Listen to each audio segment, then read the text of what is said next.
Good morning विद्यार्थी मित्रों। हजू આપણે વધારાના સ્વાધ્યાયની અંદર અમુક દાખલા જે બાકી છે એમાંથી જે ગણવા જેવા છે એ દાખલા લઈશું। વધારાના સ્વાધ્યાયનો દાખલા નંબર 1.27। હવે એ પ્રશ્ન શું છે તો એમાં એક આકૃતિ આપી છે, કાર્ટેશિયન પદ્ધતિ x y z અક્ષો આપી છે। એક વિદ્યુત ડાયપોલ છે, એ વિદ્યુત ડાયપોલને z અક્ષ ઉપર સંપાત કરી છે અને અહીંયા વિદ્યુત ક્ષેત્ર પણ આપ્યું છે। વિદ્યુત ક્ષેત્ર કેવું છે તો માત્ર z અક્ષની દિશામાં વિદ્યુત ક્ષેત્ર છે, પણ સમાન વિદ્યુત ક્ષેત્ર નથી, અસમાન વિદ્યુત ક્ષેત્ર। અસમાન વિદ્યુત ક્ષેત્ર પણ એવું આપ્યું છે કે જે માત્ર ધન z અક્ષની દિશામાં વધતું જાય છે। એ વિદ્યુત ક્ષેત્રના x અને y ઘટકો શૂન્ય છે, એટલે વિદ્યુત ક્ષેત્ર થયું માત્ર z અક્ષની દિશામાં અને એ વિદ્યુત ક્ષેત્ર ધન z અક્ષ દિશામાં જેમ જેમ આગળ જઈએ એમ એની તીવ્રતામાં વધારો થાય છે અને એ વિદ્યુત ક્ષેત્રના વધારાનો દર 10⁵ ન્યૂટન પર કુલમ અને 1 મીટરે આટલું વધે છે। 1 મીટર આગળ જઈએ એટલે આટલું વધે, એટલે આપણે એ એકમમાં જો આવું લખ્યું dE/dz બરાબર 10⁵ ન્યૂટન પર કુલમ્બ મીટર, એટલે કે દર મીટરે 10⁵ જેટલો વિદ્યુત ક્ષેત્રમાં શું થાય છે, વધારો થાય છે। આવું વિદ્યુત ક્ષેત્ર એટલે એ અસમાન વિદ્યુત ક્ષેત્ર થયું। ડાયપોલના બે વીજભારોમાં અહીંયા ઉપર છે એ ઋણ વીજભાર છે અને નીચે ધન વીજભાર। અહીંયા ધન નહીં પણ અહીંયા ઋણ વીજભાર છે। તો આ ઋણ વીજભાર જે છે તે વધારે તીવ્રતાવાળા વિસ્તારમાં છે અને ધન વીજભાર છે એ ઓછી તીવ્રતાવાળા વિસ્તારમાં છે અને એ વિદ્યુત ક્ષેત્ર ભલે ધન z દિશામાં છે, આની ડાયપોલ મોમેન્ટ છે એ ઋણ z દિશામાં છે, ઋણ વીજભારથી ધન વીજભાર તરફ, એટલે વિરુદ્ધ દિશામાં છે। વિદ્યુત ક્ષેત્ર એની દિશા આપી છે ધન z દિશા, એટલે આ દિશામાં વિદ્યુત ક્ષેત્ર છે, જ્યારે ડાયપોલ મોમેન્ટ છે નીચે તરફ છે।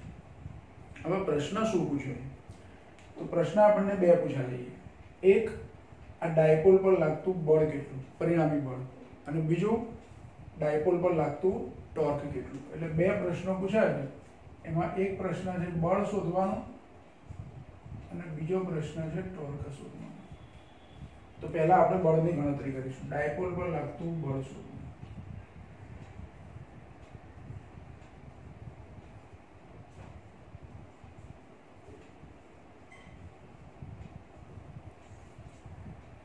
ડાયપોલ પર લાગતું બળ શોધવું હોય તો એના માટેનું સૂત્ર છે F બરાબર QE, પણ E ને બદલે આપણે વિદ્યુત ક્ષેત્ર શું લઈએ છીએ, DE।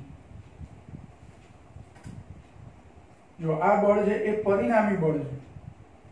પરિણામી બળ કેવી રીતે તો આ ઋણ વીજભાર છે, ધારો કે એ બિંદુ પર મૂકેલો છે, ધન વીજભાર છે બી બિંદુ, તો એ બિંદુ પર મૂકેલા ઋણ વીજભાર પર વધારે તીવ્રતામાં હોવાથી એની પરનું ક્ષેત્રની વિરુદ્ધ દિશામાં બળ જે નીચે તરફ લાગશે, કારણ કે ક્ષેત્ર ઉત્પન્ન કરતા ધન વીજભારો આ બાજુ નીચે હશે અને ઋણ વીજભારો ઉપર હશે, એટલે આ ઋણ વીજભાર પર નીચે તરફ બળ લાગે અને એ બળ આ ધન વીજભાર પર લાગતા બળ કરતા વધારે હશે, કારણ કે ધન વીજભાર ઓછી તીવ્રતાવાળા ક્ષેત્રમાં છે। જે વીજભાર વધારે તીવ્રતાવાળા ક્ષેત્રમાં હોય એની પર લાગતું બળ વધારે હોય અને ઓછી તીવ્રતાવાળા ક્ષેત્રમાં હોય એની પર લાગતું બળ ઓછું હોય, અને આ પરિણામી બળ છે। તો વીજભારનું મૂલ્ય અને વિદ્યુત ક્ષેત્ર એનો ગુણાકાર એટલે આ બળ થયું। હવે આ સૂત્રમાં મારે સહેજ ફેરફાર કરવો છે, અહીંયા આવું Q * DE, હવે DE છે એને dz વડે ભાગીએ છીએ અને dz વડે ગુણીએ તો કોઈ ફરક પડતો નથી। હવે સૂત્ર સહેજ આ રીતે લખીએ કે Q * dz * DE/dz।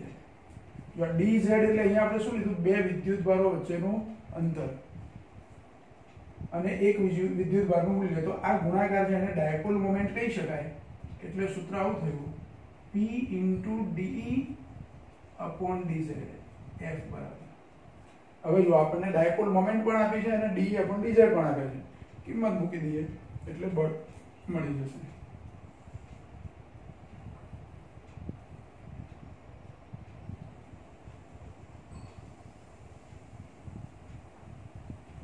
તો F બરાબર ડાયપોલ મોમેન્ટ છે 10⁻⁷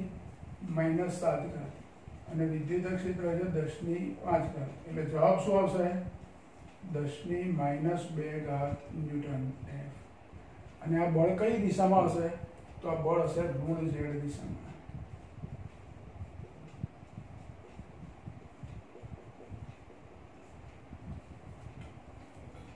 પછી બીજો પ્રશ્ન, એમાં ટોર્ક શોધવું છે.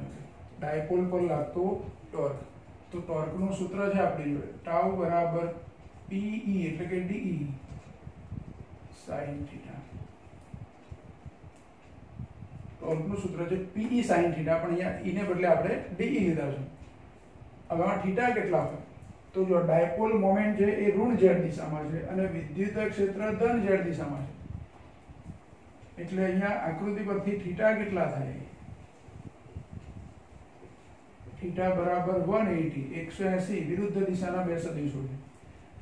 તો ટોર્કનું સૂત્ર છે ટોર્ક ટાઉ બરાબર P DE sin 180.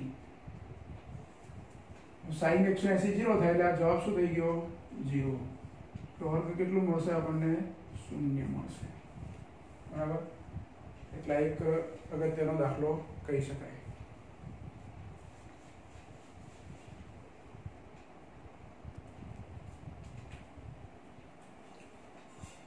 વધારાના સ્વાધ્યાયનો બીજો એક દાખલો છે 1.33. આ 1.33 અને એના પછીનો 1.34 બેની રકમ સરખી છે, પણ અહીં જે સૂત્ર સાબિત કરવાનું છે એમાં જરૂરી મૂલ્યો આપ્યા છે, એટલે એની પરથી આ પ્લેટની લંબાઈ શોધવાનો પ્રશ્ન છે. બીજો પ્રશ્ન છે. હવે આ પ્રશ્ન કેવો આપ્યો છે? તો આમાં જો બે સમાંતર પ્લેટો આપી છે. એક પ્લેટ પર ધન વીજભાર છે, ઉપરની પ્લેટ પર, નીચેની પ્લેટ પર એટલા જ મૂલ્યનો ઋણ વીજભાર છે. વિદ્યુતભારોના મૂલ્યો સરખા છે અને પૃષ્ઠ ઘનતા પણ સરખી છે, પણ એક પર ધન વીજભાર છે, એક પર ઋણ વીજભાર છે. એટલે આ બે પ્લેટોની વચ્ચેનો જે વિસ્તાર છે એમાં વિદ્યુત ક્ષેત્ર ધનથી ઋણ તરફ એક સરખું હોય. એટલે પ્લેટોની વચ્ચેના વિસ્તારમાં દરેક બિંદુએ વિદ્યુત ક્ષેત્ર એક સમાન છે. આવું આ પરિસ્થિતિ આપણને આપી છે. હવે આવા વિદ્યુત ક્ષેત્રમાં -q જેટલો વિદ્યુતભાર ધરાવતો m દળનો એક કણ એને vx જેટલા વેગથી સમક્ષિતિજ દિશામાં ગતિ કરવામાં આવે છે. vx જેટલા અચળ સમક્ષિતિજ વેગથી બે પ્લેટોની વચ્ચેના વિસ્તારમાં એને ગતિ કરવામાં આવે છે. પણ જેવો એક ક્ષેત્રમાં દાખલ થશે એટલે એનો ગતિમાર્ગ બદલાતો જશે. ગતિમાર્ગ બદલાશે એનો મતલબ કે વિદ્યુત ક્ષેત્ર નીચે તરફ છે, વિદ્યુતભાર અહીંથી જે ગતિ કરાવીએ છે ઋણ છે, એટલે એ વીજભાર પર ઉપર તરફ બળ લાગશે, પરિણામી બળ. અને ઉપર તરફ બળ લાગશે એટલે એનો ગતિમાર્ગ આમ છેક સુધી સુરેખ રહેવાને બદલે અમુક અંતર પછી એનો ગતિમાર્ગ બદલાશે અને વિચલન થશે. તો જ્યારે આ પ્લેટના છેડાઓ પાસે વિદ્યુતભાર બહાર નીકળે, અહીંથી બહાર નથી નીકળતો, અહીંથી આમ બહાર નીકળશે, તો બહાર નીકળે ત્યારે છેડા પાસે એનું વિચલન કેટલું થયું હશે? વિચલન એનો મતલબ કે અહીંથી એને આપણે સમક્ષ દિશામાં ગતિ કરાવી.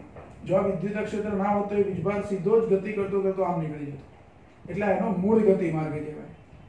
મૂળ ગતિમાર્ગથી એનું વિચલન કેટલું થયું? તો વિચલન ધારો કે y થયું, તો y નું આ સૂત્ર આપણે તારવવાનું છે. y બરાબર QEL²/2mvx², જેમાં L એ આ પ્લેટની લંબાઈ છે, બંને પ્લેટોની લંબાઈ સરખી છે. બીજું E એટલે સમાન વિદ્યુત ક્ષેત્ર, vx એટલે આનો સમક્ષિતિજ વેગ જે અચળ હોય. શિરોલંબ દિશામાં એ ગતિ કરે છે, ઉર્ધ્વ દિશામાં અહીંથી બહાર નીકળે છે, પણ સમક્ષિતિજ વેગ કેવો લેવાનો? એનો અચળ લેવાનો. તો અહીંયા ગણતરી કરવાની છે. એમાં અહીંથી વિદ્યુતભાર પર સમાન વિદ્યુત ક્ષેત્રમાં જ્યારે બળ લાગે છે ત્યારે એની ગતિ, શિરોલંબ દિશાની ગતિ એ અચળ પ્રવેગી ગતિ બને. સમક્ષિતિજ નહીં, ધ્યાન રાખો. શિરોલંબ દિશાની ગતિ એની કેવી બનશે? અચળ પ્રવેગી ગતિ બનશે. અચળ પ્રવેગી ગતિ કેવી રીતે નક્કી થશે? તો જો E જેટલી તીવ્રતા, બધી જ જગ્યાએ તીવ્રતાનું મૂલ્ય સરખું છે ગમે તે બિંદુએનું, અને આ વિદ્યુતભારનું મૂલ્ય પણ એનું જ રહેવાનું છે. તો એ વિદ્યુતભાર પર શિરોલંબ દિશામાં લાગતું બળ જો લઈએ આપણે, તો F બરાબર QE દરેક બિંદુએ એક સરખું રહેવાનું. હવે જો બળ અચળ રહેતું હોય તો F બરાબર QE અને F બરાબર MA, એ પ્રમાણે એ પણ કેવા રહેવાના? અચળ. એટલે અચળ પ્રવેગી ગતિ ગણી શકાય શિરોલંબ દિશામાં. હવે અચળ પ્રવેગી ગતિના સૂત્રનો ઉપયોગ કરવો હોય તો આપણી જોડે જે સૂત્રો આપ્યા છે એમાંથી અહીંયા આપણને જે અનુકૂળ હોય તે સૂત્ર વાપરવાનું છે.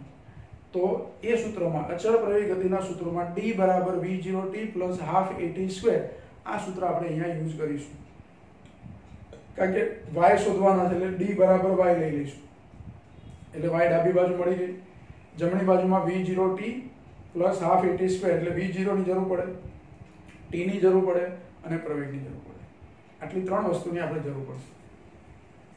તો પહેલા શિરોલંબ દિશામાં એનો પ્રારંભિક વેગ લઈએ. શિરોલંબ દિશામાં વિદ્યુત ભારનો પ્રારંભિક વેગ બરાબર v0y અને એ વેગ 0 ગણવાનો. કેમ 0 ગણવાનો? તો પ્રારંભમાં અહીંયા વિદ્યુત ભારને આપણે જે ગતિ કરાવીએ છીએ એ તો સમક્ષિતિજ દિશામાં છે, એટલે શરૂઆતમાં એની ગતિ સમક્ષિતિજ દિશામાં છે. શિરોલંબ દિશામાં કોઈ પ્રારંભિક વેગ એનો હોતો નથી, એટલે શિરોલંબ દિશાનો પ્રારંભિક વેગ જો v0y કહું તો v0y બરાબર 0. બીજું વિદ્યુત ભાર પર લાગતું બળ.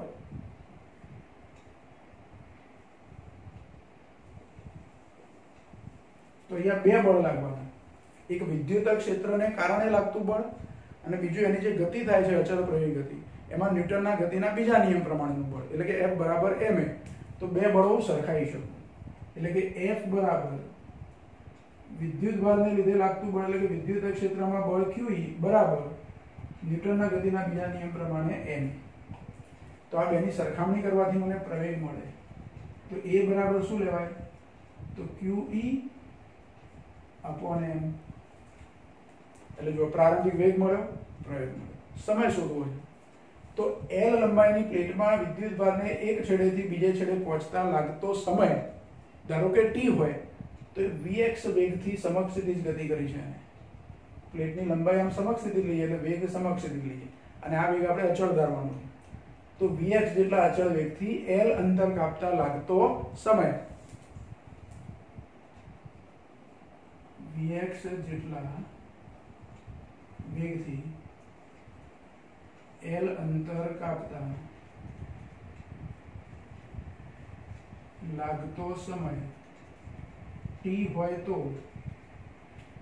જો વેગ બરાબર અંતર ભાગ્યા સમય, આ સૂત્ર પરથી t બરાબર શું થાય? t બરાબર તો L upon vx. હવે તમે જોઈ શકો છો કે અચળ પ્રવેગ ગતિનું સૂત્ર આપણે જે વાપરવાનું છે y શોધવા, એના માટે જરૂરી મૂલ્યોમાં v0y એટલે કે પ્રારંભિક વેગ, a એટલે પ્રવેગ અને t એટલે સમય, આ ત્રણની આપણે જરૂર હતી. તો હવે અચળ પ્રવેગ ગતિનું સૂત્ર વાપરીશું. અચળ પ્રવેગી ગતિ માટે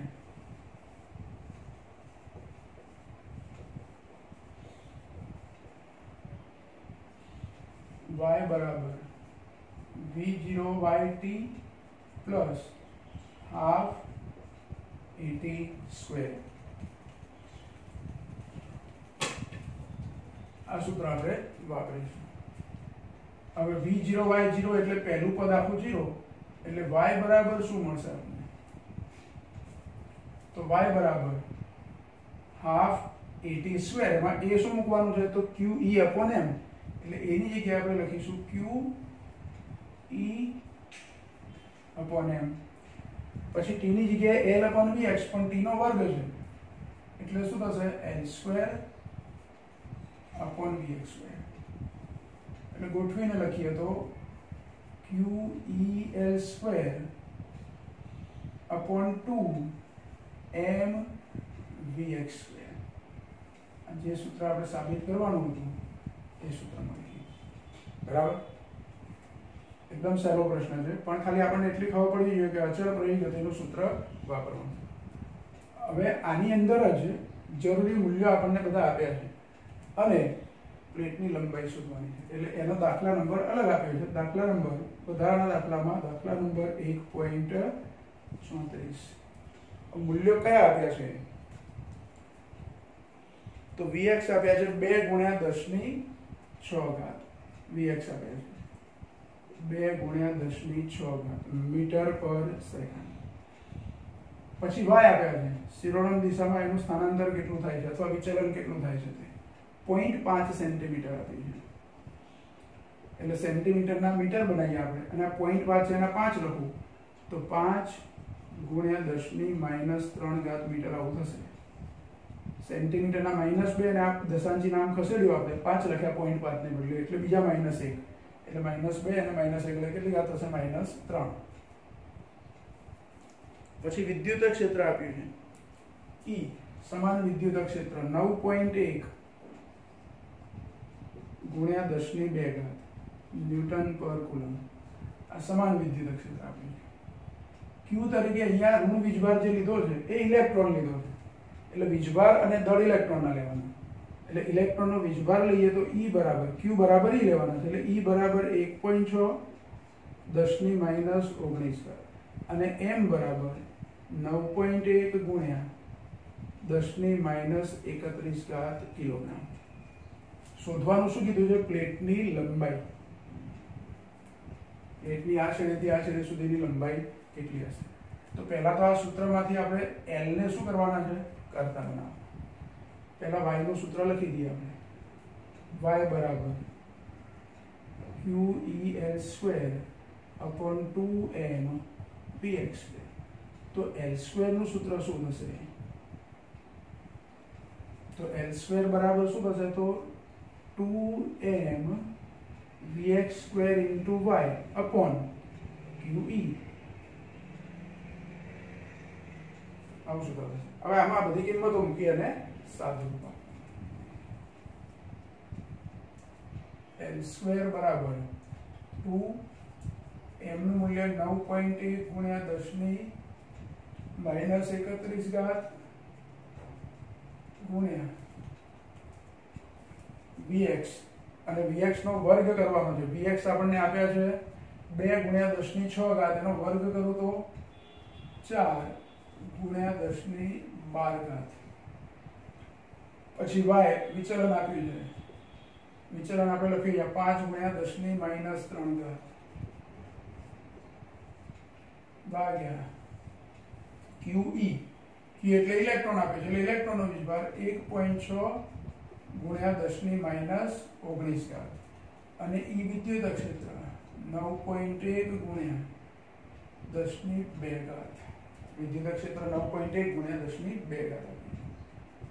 જો અહીંયા 9.1 અને 9.1 જતા રહેશે, બરાબર.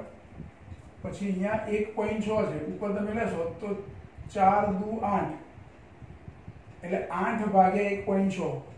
આમ તો 16 ગણું, 8 ભાગ્યા 16 ગણું તો 1/2 થાય, પણ 1.6 છે એટલે 0.2 થાય, બરાબર.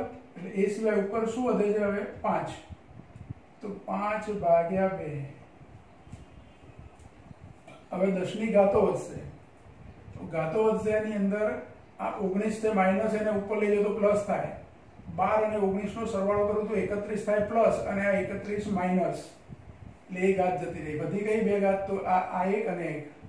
તો આ 10 ની 2 ઘાત ઉપર જાય તો માઈનસ થાય, એટલે 10 ની -5 ઘાત થાય, એટલે ગુણ્યા 10 ની -5 ઘાત.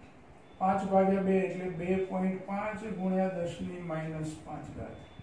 આ L² છે, મારે આનું વર્ગમૂળ લેવું છે. વર્ગમૂળ લેવું હોય તો પહેલા તો આ ઘાત બેકી હોવી જોઈએ. આ 2.5 છે, એના હું 25 કરું તો 10 ની ઘાત કેટલી થશે? તો 25 કરે એટલે -6 ઘાત થશે. એટલે L બરાબર 5 ગુણ્યા 10 ની -3 ઘાત થાય મીટરમાં.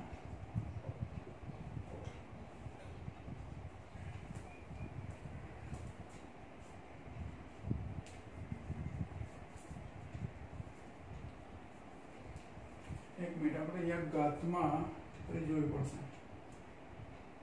10 ની -19, 19 ને 12, 31, એટલે આ ઘાત તો લોપ થયો, 5 ઘાત. 5 ભાગ્યા 2 10 ની -5 ઘાત.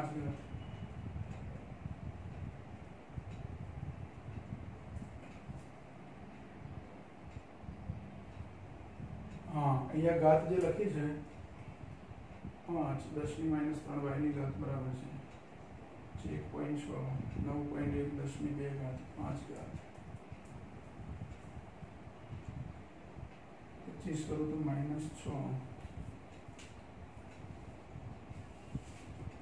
નું ભૂલ છે ને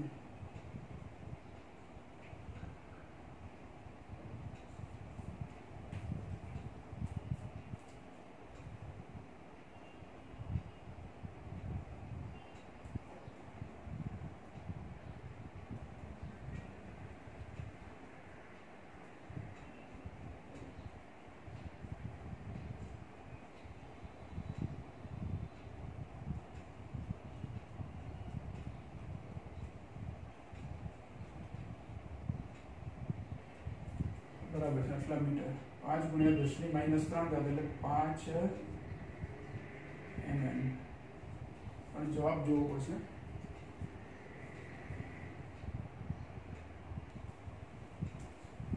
જો અહીંયા આપણે આ જે ભાગાકાર કર્યો એમાં અહીંયા 0.2 આવશે 0.2 ફરી વધારે રાખો 2 गुणिया 4 એટલે 8 8 ભાગ્યા 16 એવું વિચારીને 2 મૂક્યા પણ વાસ્તવમાં 8 ભાગ્યા 1.6 એટલે 0.2 આ 0.2 થશે એટલે 50 ભાગ્યા 2 એટલે અહીંયા 25 આવશે બરાબર 25 ગુણ્યા 10 ની -5 ઘાત એટલે હવે આ -5 ઘાત છે અને આપણે બેકી સંખ્યામાં લઈ આવવી પડશે એટલે -6 ઘાત કરું તો 250 કરવા પડે અથવા તો -4 ઘાત કરું તો 2.5 થાય કેટલા થાય 2.5 એટલે વર્ગમૂળ હવે 2.5 નું લેવું પડે એક ભૂલ હતી આપણી એટલે 2.5 નું વર્ગમૂળ 1.58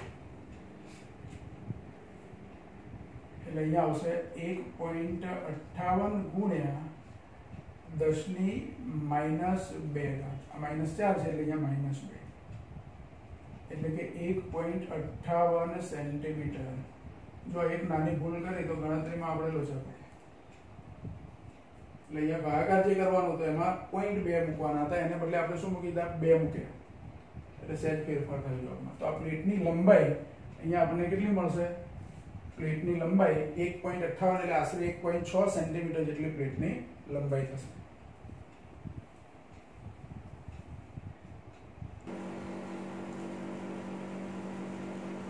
जो પછી બીજો એક પ્રશ્ન છે વધારાનો પ્રશ્ન છે એમસીક્યુ માં પૂછી શકાય બે વિદ્યુતભારો Q1 અને Q2 ને એકબીજાથી r અંતરે રાખતા તેમની વચ્ચે લાગતું બળ વિદ્યુત બળ 100 ન્યૂટન છે F બરાબર કે Q1 Q2 r² પ્રમાણે હવે Q1 ના મૂલ્યમાં 10% વધારો કરવામાં આવે અને Q2 ના મૂલ્યમાં 10% ઘટાડો કરવામાં આવે તો आज अंतरे रहेला એટલે કે અંતરમાં કોઈ ફેરફાર નહીં કરવાનો આજ અંતરે રહેલા બે વીજભારો એટલે કે નવા જે વીજભારો તૈયાર થાય તે એમની વચ્ચે લાગતું નવું બળ કેટલું હશે આવો પ્રશ્ન તો જો પહેલા તો 100 ન્યૂટન બળ છે એ કેવી રીતે તો કુલમ્બના નિયમ પરથી કુલમ્બના નિયમ મુજબ F બરાબર K Q1 Q2 r² એ પ્રમાણે આ બળ કેટલું છે 100 ન્યૂટન છે એટલે કે F બરાબર 100 ન્યૂટન હવે પ્રશ્નમાં આપણને શું કીધું છે તો Q1 ના મૂલ્યમાં 10% વધારો કરવાનો તો નવો વિદ્યુતભાર કેટલો થશે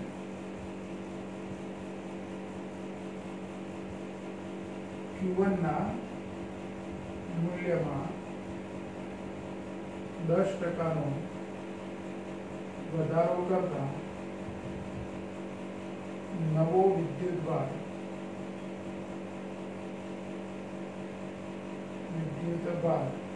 Q1 ડેશ હોય ધારો કે તો Q1 ડેશ કેટલા થશે Q1 ના મૂલ્યમાં 10% વધારો કરવાનો 10% એટલે Q1 ના જ 10% જેટલો એટલે એને આવું લખી શકો કે Q1 જે વિદ્યુતભાર હતો એની અંદર વધારો એટલે પ્લસ અને 10% કોના 10% Q1 ના જ 10% એટલે અહીંયા 10% ઓફ Q1 હવે 10% એટલે ટકા છે એટલે 10 ભાગ્યા 100 લખાય અને 10 ભાગ્યા 100 એટલે 0.1 થાય એટલે આવું થશે Q1 વત્તા 0.1 Q1 એટલે 1 પ્લસ 0.1 એટલે 1.1 Q1 થાય 1.1 Q1 કોના બરાબર નવો વિદ્યુતભાર Q1 ડેશ એ 1.1 Q1 જેટલો થાય એ જ રીતે Q2 માટે Q2 માટે શું લખી શકાય તો એમાં 10% નો વધારાને બદલે ઘટાડો કરવાનો એટલે અહીંયા પ્લસ ને બદલે શું કરવાનું માઈનસ એટલે હવે ડાયરેક્ટ જો લખીએ આપણે કે Q2 ડેશ બરાબર Q2 minus 10% of Q2 તો 10% એટલે 10 ભાગ્યા 100 એટલે 0.1 પણ અહીંયા એકમાંથી 0.1 બાદ થાય એટલે 1 ઓછા 0.1 એટલે 0.9 થાય 0.9 Q2 કોના બરાબર Q2 ડેશ બરાબર જો Q1 ડેશ અને Q2 ડેશ મળી ગયા આપણને અંતર તો બદલવાનું નથી એટલે હવે નવું બળ F ડેશ શોધવાનું નવું બળ ધારો કે એને F ડેશ કહીએ તો F ડેશ બરાબર સૂત્ર શું આવશે તો કે Q1 dash Q2 dash upon r square આવું સૂત્ર થાય બરાબર હવે Q1 ડેશ અને Q2 ડેશ અહીંથી બે જગ્યાએથી એની કિંમત મૂકી દેવાની એટલે F ડેશ બરાબર કે એમના એમ Q1 ડેશ ની જગ્યાએ શું આવશે 1.1 Q1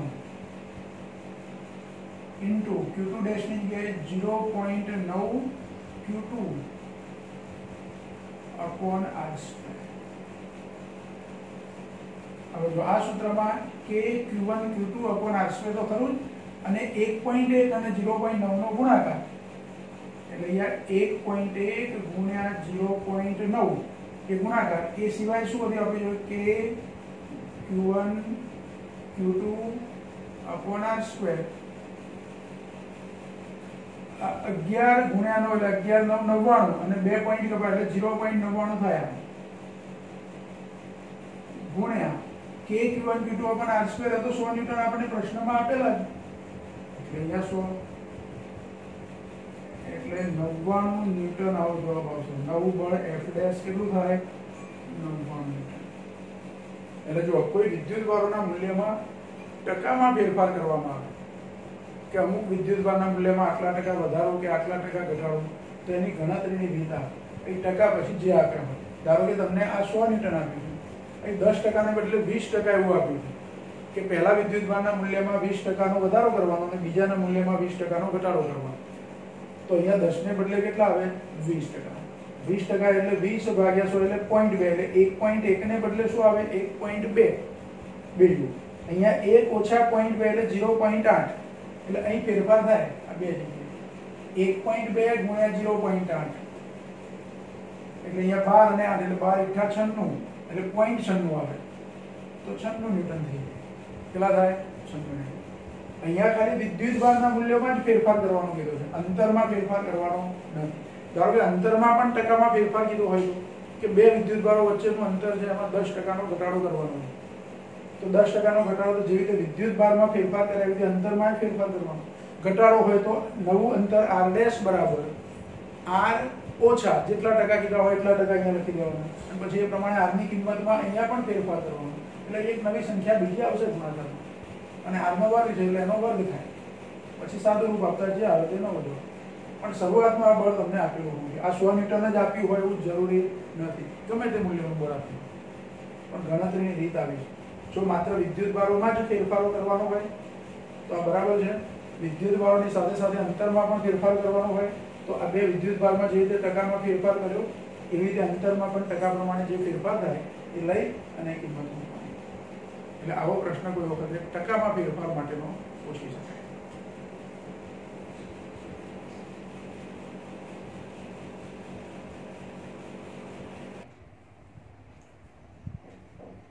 જો પછી બીજો એક પ્રશ્ન છે અહીંયા એમસીક્યુમાં પૂછાયો કે સમાન વિદ્યુતભાર ધરાવતા બે વિદ્યુતભારિત કણો એકબીજાથી 1 મીટર અંતરે મૂકેલા છે એટલે બે વિદ્યુતભારિત કણો વચ્ચેનું અંતર r બરાબર 1 મીટર આપેલું છે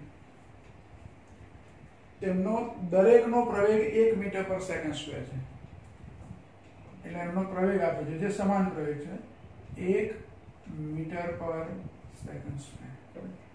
જો તેમનું સમાન દળ પણ સરખું છે, સમાન દળ m બરાબર 10⁻³ ગ્રામ, એને કિલોગ્રામમાં લખવું પડે એટલે 10⁻³ અને ગ્રામના કિલોગ્રામ બનાવે એટલે બીજી 10⁻³ એટલે 10⁻⁶ કિલોગ્રામ m બરાબર. તો દરેક પરનો વિદ્યુત ભાર શોધો. વિદ્યુત ભાર સરખા છે, Q1 Q2 અલગ અલગ આપણે લેવાના નથી એટલે Q શોધવાના છે. પહેલા પર Q જેટલો વીજભાર, બીજા પર પણ Q જેટલો વીજભાર એટલે Q શોધવાના છે. તો જો કુલમના નિયમ પ્રમાણે બળ F નું સૂત્ર કયું? તો F બરાબર k Q1 Q2 upon r², પણ વિદ્યુત ભારો સરખા છે એટલે k Q² હું લખી શકું upon r². અને બીજું પ્રવેગી ગતિ કરે છે m દળ ધરાવતા કણ એટલે F બરાબર ma. તો આ બેની સરખામણી કરવાની એટલે કે kq² upon r² બરાબર ma. તો q² બરાબર ma r² upon k. હવે m દળ આપી દો આપણને 10⁻⁶ કિલોગ્રામ. પ્રવેગ 1 મીટર પર સેકન્ડ સ્ક્વેર આપ્યો છે. એમની વચ્ચેનું અંતર પણ એક જ છે, અંતર 1 છે એનો વર્ગ 1 upon k. k એટલે 9 ગુણ્યા 10⁹. જો 10⁹ ઉપર જશે એટલે માઇનસ થાય. 9 ને 6 15 એટલે 10⁻⁻15 અને આ 9 છે એટલે 1/9 કરવાનો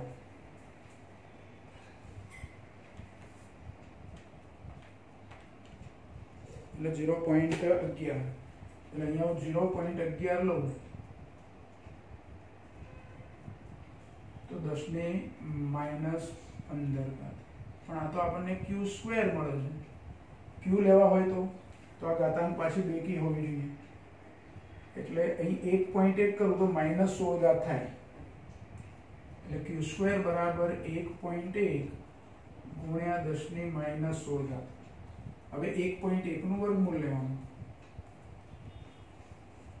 તો એનું વર્ગમૂળ એટલે 0.33. એટલે વર્ગમૂળ લઈએ તો q બરાબર 0.33 10⁻16 છે એની વર્ગમૂળ લઈએ એટલે 10⁻8 અથવા તો 3.3 લખીએ તો 10⁻9 આટલા કુલમ. જો દરેક પરનો વીજભાર શોધો એટલે પહેલા કણ પર પણ આટલો વીજભાર છે અને બીજા કણ પર પણ આટલો જ વીજભાર છે. એટલે જો આ MCQ માં પૂછી શકાય એવા પ્રશ્નો છે. આવા બીજા MCQ ની તમે પ્રેક્ટિસ કરી શકો. આજે આપણે આ ચેપ્ટર પૂરું જાહેર કરીએ છીએ. બરાબર. નેક્સ્ટ લેક્ચરમાં આપણે નવું ચેપ્ટર સ્ટાર્ટ કરીશું.